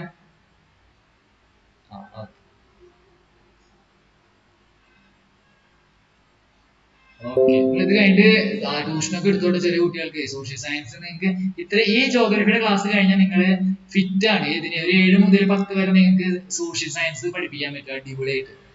ഓക്കെ, ശ്രദ്ധിക്കുക. അടുത്തതാണ് ഡെക്കാൻ പീഠഭൂമി കേട്ടോ. അപ്പൊ നമ്മൾ പഠിക്കുന്നത് ഉപദ്വീപീയ, നമ്മൾ പഠിച്ചു ഉത്തര പർവ്വത മേഖല പഠിച്ചു, ഉത്തരമഹാസമതലം പഠിച്ചു. ഇന്ന് നമ്മൾ ഉപദ്വീപീയ പീഠഭൂമിയിലേക്ക് കടന്നു. ഉപദ്വീപീയ പീഠഭൂമിയെ രണ്ടായി തരംതിരിച്ചു. ഏതൊക്കെയായിരുന്നു? മധ്യമേടുകളും ഡെക്കാൻ പീഠഭൂമി. ഓക്കെ അല്ലേ? അതിന് മധ്യമേടുകൾ നമ്മൾ പഠിച്ചു കഴിഞ്ഞു. ഇനി ഡെക്കാൻ പീഠഭൂമി കൂടി കഴിഞ്ഞാൽ നമുക്ക് ഇതിനെ അങ്ങോട്ട് തീർക്കാം. പിന്നെ നമുക്ക് നമ്മുടെ ദ്വീപുകളും തീരദേശത്തേക്ക് പോവാം. അത് കഴിഞ്ഞാൽ നമ്മൾ സെറ്റായി. ശ്രദ്ധിക്കുക, ഇന്ത്യയിലെ ഏറ്റവും വലിയ പീഠഭൂമി എന്നറിയപ്പെടുന്നതാണ് ഡെക്കാൻ പീഠഭൂമി. നമ്മൾ പഠിച്ചതാണ്, ഇന്ത്യൻ ഫാക്ടറി പഠിച്ചത്. ഞാൻ ഒരു ക്വസ്റ്റ്യൻ ഉണ്ടായിരുന്നു, ഇന്ത്യയിലെ ഏറ്റവും വലിയ പീഠഭൂമി ഡെക്കാൻ പീഠഭൂമി. നിങ്ങളൊക്കെ റെഡിയാക്കിയത് തന്നെയാണ്. നർമ്മദ നദിക്ക് തെക്കായിട്ടാണ് ഏത് സ്ഥിതി ചെയ്യുന്നത്? ഈ ഡെക്കാൻ പീഠഭൂമി സ്ഥിതി ചെയ്യുന്നത്. പിന്നെ വടക്ക് സത്പുര തൊട്ട് തെക്ക് കന്യാകുമാരി വരെ. അപ്പൊ നമ്മുടെ കന്യാകുമാരി വരെ അതായത് സത്പുര, വിന്ധ്യ സത്പുരകളൊക്കെ നിങ്ങൾക്ക് അറിയുന്നതാണ്. ആ സത്പുരയുടെ വടക്ക് ഭാഗം തൊട്ട് നമ്മുടെ കന്യാകുമാരി, തമിഴ്നാട്ടിലുള്ള കന്യാകുമാരി, തെക്ക് കന്യാകുമാരി വരെയാണ് എന്ത് സ്ഥിതി ചെയ്യുന്നത്? ഡെക്കാൻ പീഠഭൂമി വ്യാപിച്ചു കിടക്കുന്നത്. ഇനി ഡെക്കാൻ പീഠഭൂമിക്ക് വടക്ക് കിഴക്ക് സ്ഥിതി ചെയ്യുന്ന കുറച്ച് കുന്നുകളുണ്ട്. മെക്കാല നിരകൾ, മഹാദേവ കുന്നുകൾ, കൈമൂർ കുന്നുകൾ. ഓക്കെ, മെക്കാല കുന്നുകൾ, മഹാദേവ കുന്നുകൾ, കൈമൂർ കുന്നുകൾ. ഓക്കെ, മൈക്ക് എടുത്ത് മഹാദേവ് കൈമൂർക്ക് പോയി. അതാണ് മെക്കാല, മഹാദേവ്, കൈമൂർ എന്ന് പറയുന്നത്. മൈക്ക മഹാദേവ്, മൈക്ക കൈകൊണ്ട് എടുത്തു, അങ്ങനെ പഠിച്ചാലും മതി. കൈമൂറ്, മൈക്കാല നിരകൾ, മഹാദേവ്. അപ്പൊ ഞാൻ ചോദിക്കട്ടെ, മൈക്കാല നിരകൾ എവിടെയോ കേട്ട് പരിചയമുണ്ടല്ലോ മക്കളെ? നമ്മൾ എവിടെ കേട്ട് പരിചയമുള്ളത്? അതായത് വിന്ധ്യനെയും സത്പുരനെയും തമ്മിൽ ബന്ധിപ്പിക്കുന്ന നിരയാണ് ഏത്? മെക്കാലോ നിരകള്. അപ്പൊ അത് മറക്കരുത്. മെക്കാല എപ്പോ കേട്ടാലും നിങ്ങൾക്ക് വിന്ധ്യനെയും സത്പുരനെയും ഓർമ്മ വരണോട്ടാ. ഓക്കെ ആണെന്ന് വിചാരിക്കുന്നു. ദെൻ അടുത്തത് നോക്കാം. സഹ്യാദ്രി, നീലഗിരി, ആനമലൈ, കാർഡമം ഹിൽസ് എന്നീ ഡെക്കാൻ പീഠഭൂമിക്ക് പടിഞ്ഞാറ് ഭാഗത്തായിട്ട് കാണപ്പെടുന്ന ഒരു ഭാഗമാണ്. അതുപോലെ ഡെക്കാൻ പീഠഭൂമിക്ക് കിഴക്കായിട്ട്, ഇത് വളരെ ഇമ്പോർട്ടന്റ് ആണ്, ഡെക്കാൻ ഭൂമിയുടെ കിഴക്കായിട്ട് പൂർവ്വഘട്ടം കാണപ്പെടുന്നു. അപ്പൊ കിഴക്ക് പറയുമ്പോൾ പൂർവ്വം അങ്ങനെയല്ലല്ലോ നമ്മൾ പഠിക്കാറുള്ളത്. കിഴക്ക് ഭാഗത്തെ പൂർവ്വഘട്ടം, നമ്മുടെ പൂർവാഞ്ചൽ കിഴക്ക് ഭാഗത്ത് സ്ഥിതി ചെയ്യുന്നു. നല്ല പഠിച്ചത്. അപ്പൊ പൂർവ്വഘട്ടം കിഴക്കും, പടിഞ്ഞാറിന് നമ്മൾ എപ്പോഴും എന്താ പറയാ? പശ്ചിമം എന്നാണ് പറയാ. അപ്പൊ പടിഞ്ഞാറിന് നമ്മൾ പശ്ചിമഘട്ടം. അപ്പൊ ഡെക്കാൻ പീഠഭൂമിയുടെ കിഴക്ക് ഭാഗം എന്താണ്? പൂർവ്വഘട്ടവും പടിഞ്ഞാറ് ഭാഗം പശ്ചിമഘട്ടവുമാണ്. ഈ പശ്ചിമഘട്ടവുമായി ബന്ധപ്പെട്ടിട്ടാണ് നമ്മുടെ, നിങ്ങൾക്ക് ഓർമ്മ ഉണ്ടാവും, മറ്റേ ഗാഡ്ഗിൽ റിപ്പോർട്ടൊക്കെ ഇല്ലേ? ഗാഡ്ഗിലിന്റെ റിപ്പോർട്ട്, കസ്തൂരി രംഗൻ റിപ്പോർട്ട് എന്നൊക്കെ പറഞ്ഞ് നമ്മൾ പഠിച്ചിട്ടില്ലേ പണ്ട്? നമ്മുടെ പ്രകൃതിനെ പറ്റിയിട്ട് റിപ്പോർട്ട് തയ്യാറാക്കിയിട്ടുള്ള ആൾക്കാര്. അവര് പറഞ്ഞ കാര്യങ്ങളൊക്കെയാണ് നമ്മുടെ ഇടുക്കി ഡാം വന്ന് ഫ്ലഡ് വന്നപ്പോ ഡാം പൊട്ടും എന്നൊക്കെ അതിൽ പറഞ്ഞിട്ടുണ്ടായിരുന്നൊക്കെ നിങ്ങൾക്ക് ഓർക്കുന്നില്ലേ? അതൊക്കെ ഈ പശ്ചിമഘട്ടവുമായി ബന്ധപ്പെട്ട്, അതിനെ പറ്റി നമ്മളിപ്പോ പഠിക്കും. ഓക്കെ, അപ്പൊ ഡെക്കാൻ പീഠഭൂമിക്ക് കിഴക്കായിട്ട് കാണപ്പെടുന്നതാണ് പൂർവ്വഘട്ടവും, പടിഞ്ഞാറ് ഭാഗത്താണ് പശ്ചിമഘട്ടം സ്ഥിതി ചെയ്യുന്നത് എന്നുള്ളത് മനസ്സിലാക്കുക. ഇനി വടക്ക് പടിഞ്ഞാറ് ഭാഗം ദശലക്ഷക്കണക്കിന് വർഷങ്ങൾക്ക് മുമ്പ് ഉണ്ടായ, അപ്പൊ ഇവിടുത്തെ പ്രത്യേകത എന്ന് പറഞ്ഞാല് ഈ നമ്മുടെ ഡെക്കാൻ പീഠഭൂമിയില് ഉണ്ടായത് എങ്ങനെയാന്ന് വെച്ചാല്, നമ്മുടെ ഈ അഗ്നിപർവ്വതം ഉണ്ടല്ലോ, ഈ അഗ്നിപർവ്വതം പൊട്ടി വന്നിട്ട് ലാവ പുറത്തു വന്നിട്ട് അത് തണുത്തുറഞ്ഞുണ്ടായ പ്രദേശമാണ്. അങ്ങനെയുള്ള പ്രദേശങ്ങളെ ഇവരൊരു പേരിട്ട് വിളിക്കുകയാണ് ഡെക്കാൻ ട്രംപ് മേഖല. ഡെക്കാൻ ട്രംപ് മേഖല എന്നുള്ള വിളിക്കുക. അപ്പൊ അഗ്നിപർവ്വത സ്ഫോടനത്തിന്റെ ഫലമായി ലാവ തണുത്തുറഞ്ഞുണ്ടായ പ്രദേശത്തെയാണ് ഡെക്കാൻ ട്രംപ് മേഖല എന്നുള്ള പേരിൽ എന്ത് ചെയ്യുന്നത്? വിളിക്കുന്നുണ്ട്. ഇനി ഈ ഡെക്കാൻ പീഠഭൂമിയിൽ ലാവാശിലകൾക്ക് അപക്ഷയം സംഭവിക്കാം. അതായത് ലാവ വന്ന് തണുത്തുറഞ്ഞുള്ളതിനെ ഡെക്കാൻ ട്രംപ് മേഖല എന്ന് പറയും. ട്രംപ് അല്ല, ട്രാപ്പാണ്. ട്രാപ്പ് മേഖല എന്ന് പറയും. ഓക്കെ അല്ലേ? ഇനി ആ തണുത്തുറഞ്ഞ ആ ശിലകൾക്ക് ചിലപ്പോ അപക്ഷയം സംഭവിക്കും. അത് അപക്ഷയം എന്ന് പറഞ്ഞാൽ അതിങ്ങനെ പൊട്ടി പൊട്ടി പൊട്ടി പൊട്ടി ഇങ്ങനെ പോരും. അപ്പൊ അത് സംഭവിച്ചിട്ട് രൂപം കൊള്ളുന്ന ഒരു മണ്ണുണ്ടാവും, ഒരു കറുത്ത മണ്ണിനുണ്ടാവും. അങ്ങനെ ആ കറുത്ത മണ്ണിനത്തിനെ പറയുന്നതാണ് ഡെക്കാൻ ട്രാപ്പ് മേഖല. മറ്റേത് ഡെക്കാൻ, അതായത് മറ്റേ ഒരു ചിഹ്നം ഉണ്ടാവണം, മനസ്സിലായില്ലേ? ഡെക്കാൻ ട്രാപ്പ് മേഖല, മറ്റേത് ഡെക്കാൻ ട്രാപ്പ് മേഖല. സിംജി ഉണ്ടോ? സിംജി, അതിന്റെ പ്രൊണൗൺസിയേഷൻ ഒന്ന് പറഞ്ഞേ സിംജി. ഹലോ, മൈക്ക് ഓൺ ചെയ്ത.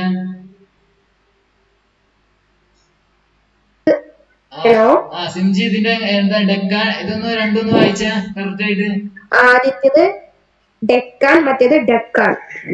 ആദ്യത്തേത് ഡെക്കാൻ ട്രാപ്പ് മേഖല അല്ലെ? ഒന്ന് പറഞ്ഞ. ഡെക്കാൻ, ഡെക്കാൻ. ഇത് ഡായാണ്. മറ്റേത് മുന്നില് ഏടെ ചിഹ്നം കൊടുത്തിട്ടുണ്ട്. അതായത് ഇങ്ങനെ എഴുതില്ലേ, രാ പോലെ. അത് നിങ്ങൾ മനസ്സിലാക്കി വെക്കേട്ടാ. അതായത് മണ്ണിനെന്ന് പറയുമ്പോ ആ ചിഹ്നം ഇല്ല എന്ന് മനസ്സിലാക്കി വെച്ച്. ഞാനൊക്കെ അങ്ങനെ മനസ്സിലാക്കണത് ആ ചിഹ്നം ഇല്ല, മറ്റേത് എന്താ വെച്ചാൽ ആ ചിഹ്നം മനസ്സിലാക്കും. സിംജിനെ നിങ്ങൾക്ക് അറിയുണ്ടാവും. ആളിപ്പോ കേരളവർമ്മയിലെ MA മലയാളം കഴിഞ്ഞ് ഇപ്പൊ PhD ചെയ്യാണ് മറ്റേ ശ്രീശങ്കര യൂണിവേഴ്സിറ്റിയില്. മലയാളമാണ് സബ്ജക്ട്. അതുകൊണ്ടാണ് ഞാൻ ആളെ വിളിച്ചതിന് കറക്റ്റ് ചോദിച്ചത് കേട്ടോ. സംസ്കൃതാണല്ലേ, സോറി, സംസ്കൃതാണല്ലേ. Okay okay. അപ്പൊ നമ്മുടെ ഇതിലുള്ള PhD ഒക്കെ ചെയ്യുന്ന ഒരാളാണ് കേട്ടോ സിംജി എന്ന് പറയുന്ന ആള്. ഓക്കെ, അപ്പൊ ശ്രദ്ധിക്കുക. അപ്പൊ ഇത് ഈ ഒരു പോയിന്റ് മനസ്സിലല്ലേ? മനസ്സിലായെങ്കിൽ കമന്റ് ചെയ്ത നിങ്ങള്. തെറ്റില്ലല്ലോ അത്? ലാവ തണുത്തുറഞ്ഞ് കനായതും പിന്നെ അത് പൊട്ടിപ്പൊടിഞ്ഞ് മണ്ണായതും മറക്കില്ലല്ലോ?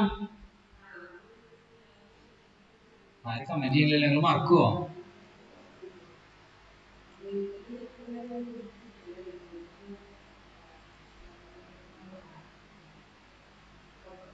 ഓക്കെ, ആരും മറക്കില്ല. Okay,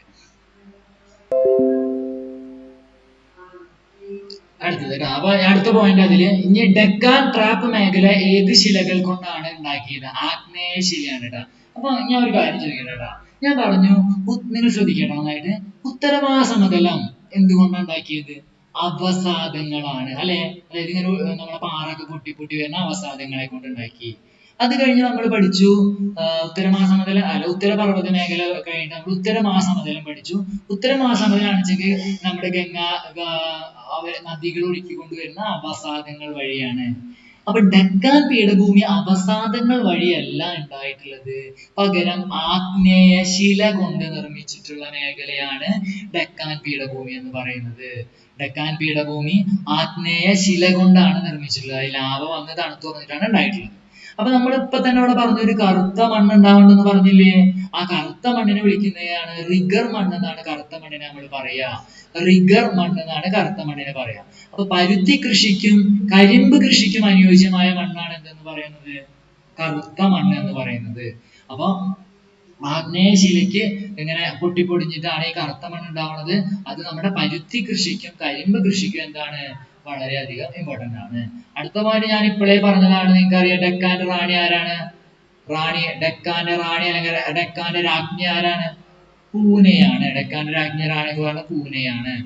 okay. ദെൻ ഡെക്കാൻ പീഠഭൂമിയിൽ ഒഴുകുന്ന നദികളാണ് മഹാനദി, ഗോദാവരി, കൃഷ്ണ, കാവേരി. മഹാനദി, ഗോദാവരി, കൃഷ്ണ, കാവേരി.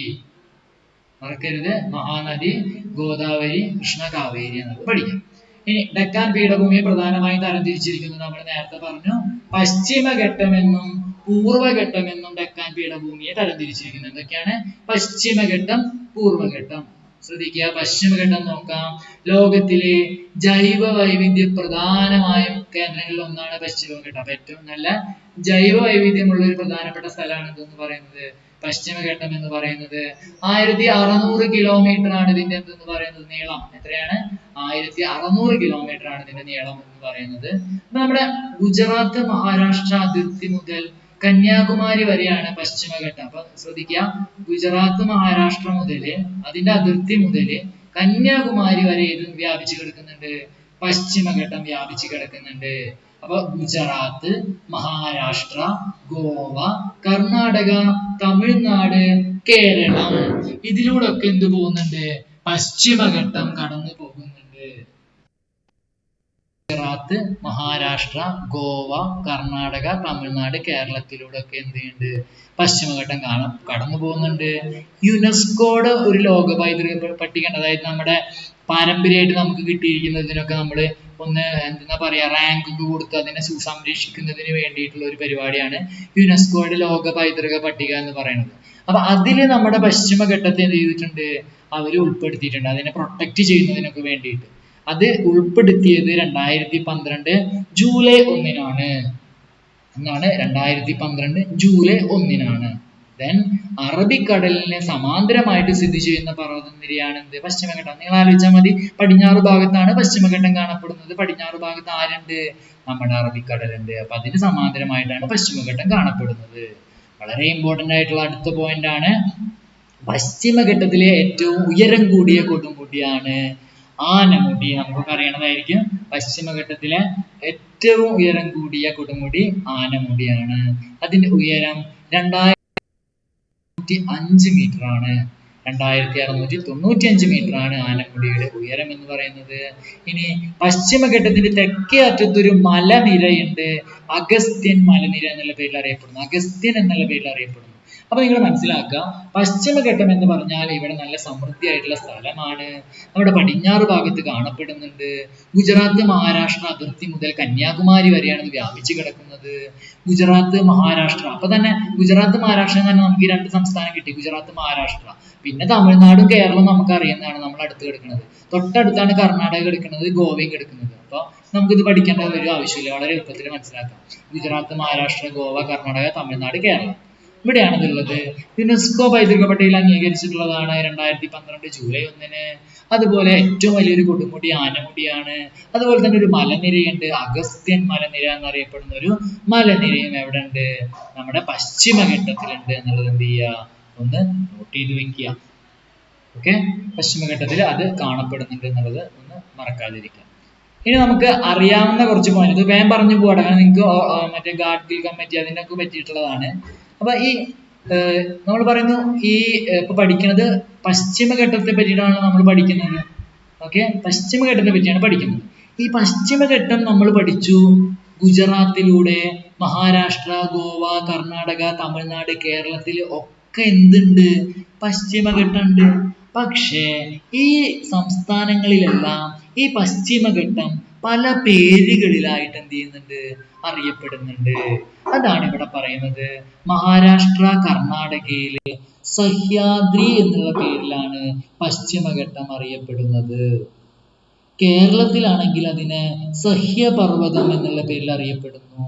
അപ്പൊ പശ്ചിമഘട്ടത്തിന്റെ മറ്റൊരു പേര് സഹ്യാദ്രി. എവിടെ അറിയപ്പെടുന്നത്? മഹാരാഷ്ട്ര, കർണാടകയിലാണ്. കേരളത്തിൽ അതിനെ അറിയപ്പെടുന്നത് സഹ്യപർവ്വതം എന്നുള്ള പേരിലാണ്. തമിഴ്നാട്ടിലായപ്പോഴോ നീലഗിരി മല എന്നുള്ള പേരിൽ അറിയപ്പെടുന്നു. ഓക്കെ, നീലഗിരി മല എന്നുള്ള പേരിലാണ് അറിയപ്പെടുന്നത്. ദെൻ നീലഗിരി മലയിലെ ആദിവാസി ഗോത്ര വിഭാഗം തോടാർ എന്നുള്ള പേരിലാണ്. അവിടെ ഈ നീലഗിരി മലയിൽ നിറച്ച ആദിവാസികളാണ് താമസിക്കുന്നത്. ആ ഗോത്ര വിഭാഗത്തിനെ നമ്മൾ തോടാർ എന്നുള്ള പേരിലാണ് അറിയപ്പെടുന്നത്. അപ്പൊ ഈ 3 പേരൊന്നും മറക്കാതിരിക്കുക. മഹാരാഷ്ട്ര, കർണാടക സഹ്യാദ്രി ആണെങ്കിൽ നമ്മൾ സഹ്യപർവ്വതം. അതുപോലെ തമിഴ്നാട്ടിലെ നീലഗിരി മല എന്നുള്ള പേരിൽ അറിയപ്പെടുന്നു. ആ നീലഗിരി മലയിലെ ആദിവാസികളെ തോടാർ എന്നുള്ള പേരിൽ നമ്മൾ വിളിക്കുന്നു. ഓക്കെ, അടുത്ത പോയിന്റ് വളരെ എളുപ്പമാണ്, നമുക്കറിയുന്നതാണ്. പശ്ചിമഘട്ടത്തിനെ പരിസ്ഥിതി സംരക്ഷിക്കുന്നതിന് വേണ്ടിയിട്ട് നമ്മൾ കേന്ദ്ര സർക്കാർ ഒരു കമ്മിറ്റീനെ ആദ്യമായി രൂപീകരിച്ചു. മാധവ് ഗാഡ്ഗിൽ കമ്മിറ്റി ആയിരുന്നു. അതില് എന്താണ് മാധവ് ഗാഡ്ഗിൽ റിപ്പോർട്ടൊക്കെ നിങ്ങൾ കേട്ടിട്ടുണ്ടായിരിക്കും. അപ്പൊ അതിന്റെ മെയിൻ ആയിട്ട് ചെയ്തിരുന്ന ആളെന്ന് പറയുന്നത് പ്രൊഫസർ മാധവ് ഗാഡ്ഗിൽ ആണ്. 2009 എന്ത് ചെയ്തത്? അദ്ദേഹം അതിന്റെ തലവനായത്, അതിന്റെ മെയിൻ ആയിട്ടുള്ള തലവൻ. ആ മാധവ് ഗാഡ്ഗിൽ കമ്മിറ്റിയുടെ തലവൻ എന്ന് പറയുന്നത് പ്രൊഫസർ മാധവ് ഗാഡ്ഗിൽ ആയിരുന്നു. 2009 ആയിട്ടുള്ളത്. അദ്ദേഹം 2009 ആ കമ്മിറ്റി ഒക്കെ ഉണ്ടാക്കി കഴിഞ്ഞ് 2011 ഓഗസ്റ്റ് 30 ആയപ്പോൾ എന്ത് ചെയ്തു? കേന്ദ്രത്തിന് എന്ത് ചെയ്തു, കമ്മിറ്റി റിപ്പോർട്ടൊക്കെ എന്ത് ചെയ്തു, സമർപ്പിച്ചു. ഡേറ്റ് മറക്കരുത്, 2011 ഓഗസ്റ്റ് 31. അപ്പൊ ആ ഒരു റിപ്പോർട്ട് പ്രകാരം അദ്ദേഹം കുറെ ണ്ടായിരുന്നു. എന്നിട്ട് അയാൾ പറയാണ്, കേരളത്തിലെ 12 താലൂക്കുകൾ പൂർണ്ണമായും, അതുപോലെ തന്നെ 2 താലൂക്കുകൾ ഭാഗികമായും പരിസ്ഥിതി ലോല മേഖലയാണ്. അപ്പൊ അദ്ദേഹം പറഞ്ഞതാണ്, കേരളത്തിലെ 12 താലൂക്കുകൾ മൊത്തമായിട്ടും 2 താലൂക്കുകൾ പകുതിയായിട്ടും പരിസ്ഥിതി ലോലമാണ്. അതായത് പരിസ്ഥിതി പ്രശ്നങ്ങൾ ഉണ്ടാവാൻ സാധ്യതയുള്ള സ്ഥലങ്ങളാണ് എന്ന് ആര് ചൂണ്ടിക്കാട്ടി? നമ്മുടെ മാധവ് ഗാഡ്ഗിൽ ഓഗസ്റ്റ് 31 സമർപ്പിച്ച റിപ്പോർട്ടിൽ നിന്ന് ചൂണ്ടിക്കാട്ടി എന്നാണ് പറയുന്നത്. അത് കഴിഞ്ഞ് ഈ മാധവ് ഗാഡ്ഗിലിന്റെ റിപ്പോർട്ട് നടപ്പാക്കുന്നത്, അപ്പൊ ഇദ്ദേഹം ഇതൊക്കെ കൊടുത്തപ്പോഴേ കുറെ നല്ല നല്ല കാര്യങ്ങളൊക്കെ പറഞ്ഞിട്ടുണ്ടായിരുന്നു കേട്ടോ. പക്ഷെ അദ്ദേഹം പറഞ്ഞ കാര്യങ്ങളൊക്കെ നടപ്പിലാക്കാൻ പോയി കഴിഞ്ഞാൽ ഭയങ്കര പ്രശ്നമുണ്ടാവും. കുറെ രാഷ്ട്രീയക്കാർ കുറെ സ്ഥലങ്ങളൊക്കെ ഇടിച്ചു മാറ്റേണ്ടി വരും, അങ്ങനത്തെ കുറെ പ്രശ്നങ്ങൾ ഉണ്ടാവും. അപ്പൊ എന്ത് ചെയ്തു, ഗവൺമെന്റ് ആൾക്കാരെ കണ്ണീർ പൊടിയിടാൻ വേണ്ടിയിട്ട് ഈ മാധവ് ഗാഡ്ഗിൽ റിപ്പോർട്ടിനെ പറ്റിയിട്ട് ഒന്നും കൂടി പഠിക്കാനായിട്ടാണ് നമ്മുടെ കസ്തൂരി രംഗൻ എന്ത് ചെയ്തു, കമ്മിറ്റീനെ ആരംഭിച്ചു. കസ്തൂരി രംഗൻ കമ്മിറ്റീനെ ആരംഭിച്ചു. 2013 കസ്തൂരി രംഗൻ കമ്മിറ്റീനെ ആരംഭിച്ചു. അദ്ദേഹം എന്ത് ചെയ്തു, അദ്ദേഹത്തിന്റെ ആ റിപ്പോർട്ട് പ്രകാരം അദ്ദേഹം 123 വില്ലേജുകളെ എന്ത് ചെയ്തു, ഒരു കേരളത്തിന്റെ ഇത് പരിസ്ഥിതി ലോലമായിട്ടുള്ളതാണ് അദ്ദേഹം പറഞ്ഞത്. അപ്പൊ കസ്തൂരി രംഗൻ റിപ്പോർട്ട് പ്രകാരം കേരളത്തിൽ പരിസ്ഥിതി ലോല മേഖല ഉൾപ്പെടുന്ന വില്ലേജുകളുടെ എണ്ണം 123 ആണ്.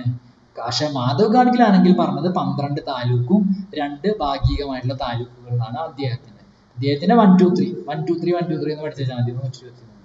അപ്പൊ ഇപ്പോഴും കേന്ദ്ര ഗവൺമെന്റ് പിന്നെയും പണി കിട്ടി. അത് കഴിഞ്ഞിട്ട് ഈ കസ്തൂരി രംഗന്റെ റിപ്പോർട്ടും പഠിക്കുന്നതിന് വേണ്ടിയിട്ട് ഡോക്ടർ ഉമ്മൻ എന്ന് പറയുന്ന ആളുടെ ഒരു കമ്മിറ്റി എന്ത് ചെയ്തു, അത് വേറെ എന്ത് ചെയ്തു, രൂപീകരിച്ചു എന്നാ പറയുന്നത്. എന്താണ്, കസ്തൂരി കമ്മീഷൻ റിപ്പോർട്ട് നടക്കാക്കുന്നതിനെ കുറിച്ചിട്ട് പഠിക്കാനായിട്ട് മൊത്തം 3 കമ്മിറ്റി രൂപീകരിച്ചു. എന്തിനെ പറ്റി പഠിക്കാൻ? നമ്മുടെ പശ്ചിമഘട്ടത്തെ പറ്റി പഠിക്കാൻ. ഏതാണ് ഒന്ന്? മാധവ് ഗാഡ്ഗിൽ കമ്മിറ്റി. അതിന്റെ ഉടമസ്ഥൻ പ്രൊഫസർ മാധവ് ഗാഡ്ഗിൽ ആയിരുന്നു. 2009 കമ്മിറ്റി രൂപീകരിച്ചു. 2011 ഓഗസ്റ്റ് 31 അതെന്ത് ചെയ്തു, റിപ്പോർട്ട് സമർപ്പിച്ചു. അത് കഴിഞ്ഞ് അവരുടെ ഇതിനെ പറ്റി പഠിക്കാൻ കസ്തൂരി രംഗനെ 2013 നിയമിച്ചു. അദ്ദേഹം സമർപ്പിച്ചതിൽ 123 മേഖല ഉൾപ്പെട്ടിരുന്നു. അത് കഴിഞ്ഞിട്ട് അതും പറ്റാണ്ടായപ്പോ അവരെന്ത് ചെയ്തു, ഡോക്ടർ ഉമ്മൻ എന്ത് ചെയ്തു, അതൊക്കെ പഠിക്കാനായിട്ട് പിന്നെയും ചെയ്യിച്ചു. ഇത്രയും കാര്യങ്ങൾ പഠിക്കുക. പിന്നെ പശ്ചിമഘട്ടത്തിന്റെ തെക്ക് ഭാഗത്ത് ഒരു സ്ഥിതി ചെയ്യുന്ന കുന്നുകൾ ഏലം കുന്നുകൾ എന്നുള്ള പേരിൽ അറിയപ്പെടുന്നുണ്ട് എന്നുള്ളത് മനസ്സിലാക്കുക. പശ്ചിമഘട്ടത്തിലെ ഏറ്റവും വലിയ പട്ടണം എന്ന് പറയുന്നത് പൂനെയാണെന്നുള്ളതും കൂടി ഒന്ന് മനസ്സിലാക്കി വയ്ക്കുക. ഇത്രയും ഫാക്റ്റുകൾ മനസ്സിലാക്കുക. അപ്പോൾ പറഞ്ഞ കാര്യങ്ങൾ പക്കാ ക്ലിയർ ആണോ? പശ്ചിമഘട്ടത്തെ പറ്റിയിട്ട് നിങ്ങൾക്ക് ഓർമ്മയിൽ നിൽക്കുന്നുണ്ടോ? ഇനി ഒരു പ്രാവശ്യം വായിച്ചു കഴിഞ്ഞാൽ നിങ്ങൾ സെറ്റ് അല്ലേ?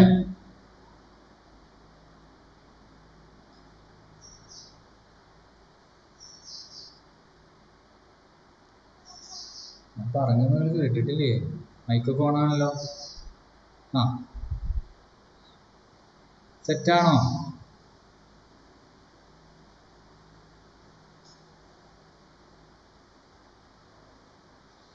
ഓക്കെ. അപ്പൊ ഇന്നിപ്പോ എനിക്ക് സമയമായി പോവാനായിട്ട്, അതുകാരണം ഞാനിപ്പോ ക്വസ്റ്റ്യൻ ചോദിച്ച സമയം കളയുന്നില്ല. അപ്പൊ ഞാൻ അതിന്റെ നോട്ട്സും കാര്യങ്ങളും ഞാൻ ഗ്രൂപ്പിൽ ഇടാം. അപ്പൊ ഇന്നിപ്പോ എന്തായാലും നിങ്ങളിപ്പോ എക്സാമിനുള്ളതൊക്കെ പഠിക്കും. എക്സാം കഴിഞ്ഞാൽ ഇന്ന് എടുക്കണാട്ടി മുന്നേ ജസ്റ്റ് എടുക്കുമ്പോഴൊക്കെ നിങ്ങളൊന്ന് ഇന്നെടുത്ത ഈ ഇതിന്റെ നോട്ടും കൂടി ഒന്ന് വായിക്കുക. കാരണം ഇന്നെടുത്തത് ഇന്ന് വായിച്ചു കഴിഞ്ഞാൽ പിന്നെ അത് നമുക്ക് അവിടെ കിടന്നോളൂ. ഇപ്പൊ ഞാൻ പറഞ്ഞ കുറെ എക്സാമ്പിളുകൾ കാര്യങ്ങളൊക്കെ നിങ്ങൾക്ക് പെട്ടെന്ന് ഇങ്ങനെ തലയിൽ ഇങ്ങനെ വരും. മനസ്സിലായില്ലേ? അപ്പൊ അത് അങ്ങനത്തെ രീതിയിലൊന്ന് നിങ്ങൾ പഠിക്കും. ഓക്കെ. പിന്നെ എക്സാമിന് ഉണ്ടാവില്ലേ ഒന്ന് കമന്റ് ചെയ്ത്, എക്സാം എഴുതും എന്നുള്ളവരൊന്ന് കമന്റ് ചെയ്തേ. ഉണ്ടാവും? കമന്റ് ചെയ്ത ഒരു ഓക്കെ. ആ, എസ് ഇട്ട എക്സാം എഴുതുന്ന പറയുന്നു. കറക്റ്റ് ആയതുകൊണ്ട് എക്സാം ഒരു സീനുമില്ല. എത്ര മാർക്ക് കുറഞ്ഞാലും ഇതാക്കിയാലും ഒരു പ്രശ്നമില്ല. നിങ്ങളെ മാർക്ക് പറഞ്ഞാൽ നിങ്ങളെ മോട്ടിവേറ്റ് ചെയ്ത് ഞങ്ങളിങ്ങനെ ബൂസ്റ്റപ്പ് ചെയ്ത് നിങ്ങൾ കൊണ്ടുവരും. നമുക്കറിയാം PSC എന്ന് പറഞ്ഞാൽ അങ്ങനെ നമുക്ക് ചടയ്ക്കും. അതായത് നമുക്ക് മടുക്കും ഈ സാധനം. പക്ഷെ ആ മടുപ്പിൽ നിന്ന് ഉയർത്തെഴുന്നേൽക്കുന്നവർക്ക് ജോലി കിട്ടുള്ളൂ. അതാണ് ഇതിന്റെ പ്രത്യേകത. 1,00,000 പേര് അപ്ലൈ ചെയ്തിട്ടുണ്ടെങ്കിൽ അതിൽ 50,000 പേര് എന്ത് ചെയ്യും, പഠിക്കാതെ എഴുതും. 50,000 പേര് പഠിക്കും. ആ 50,000 പേര് 25,000 പേര് കോച്ചിങ്ങിന് പോവും. ആ 25,000 പേരിൽ കോച്ചിങ്ങിന് പോയിട്ട് പഠിക്കുന്നവർ ഒരു 12,500 പേരെ ഉണ്ടാവുള്ളൂ. ആ പഠിക്കുന്നവരിലും റെഗുലർ ആയിട്ട് പഠിക്കുന്നവർ വെറും ഒരു 7,000 പേരെ ഉണ്ടാവുള്ളൂ. അതിൽ ജോലി കിട്ടുന്നത് ഒരു 1,000 2,000 പേർക്കായിരിക്കും. അതാണ് അതിന്റെ ഒരു പ്രൊപ്പോർഷൻ എന്ന് പറയുന്നത്. അപ്പം മടുത്ത് നിങ്ങൾ പോവാതിരിക്കുക. മനസ്സിലായില്ലേ? ഇപ്പൊ സെക്കൻഡ് ഇയർ അസിസ്റ്റന്റിനൊക്കെ കഴിഞ്ഞ കൊല്ലത്തേനേക്കാളും 1.5 ലക്ഷം എത്രയും കണ്ട് അപ്ലിക്കേഷന്മാർ ഇപ്രാവശ്യം കുറവാണ് വന്നിട്ടുള്ളത്. അപ്പം മടുത്തവരൊക്കെ ഏജ് ഓവർ കഴിഞ്ഞിട്ട് അങ്ങനെയൊക്കെ കുറെ പേര് പോയിട്ടുണ്ട്. അപ്പൊ ഇതൊക്കെ ഒരു നല്ല അവസരമായിട്ട് എടുക്കുക. PSC പരീക്ഷ ഒരിക്കലും നിൽക്കില്ല. നമ്മുടെ ഒരു ഏജ് വരെ നമുക്ക് എഴുതിക്കൊണ്ടിരിക്കുക എന്നുള്ള കാര്യം നിങ്ങൾ മറക്കാതിരിക്കുക. പഠിക്കുന്ന ഓരോ ഫാക്റ്റും നമുക്ക് വിലപ്പെട്ടതാണ്. എഴുതി വെക്കുക. നിങ്ങൾക്ക് പഠിച്ചുകൊണ്ടേയിരിക്കുക. എന്തായാലും ജോലി കിട്ടും. ഓക്കെ അല്ലേ? അപ്പൊ ശരി, ഓക്കെ ബൈ. നമുക്ക് വൈകുന്നേരം കാണാം. 9 മണിയാകുമ്പോൾ എല്ലാവരും എക്സാം എഴുതാൻ റെഡി ആയിരിക്കും. Okay bye, thank you.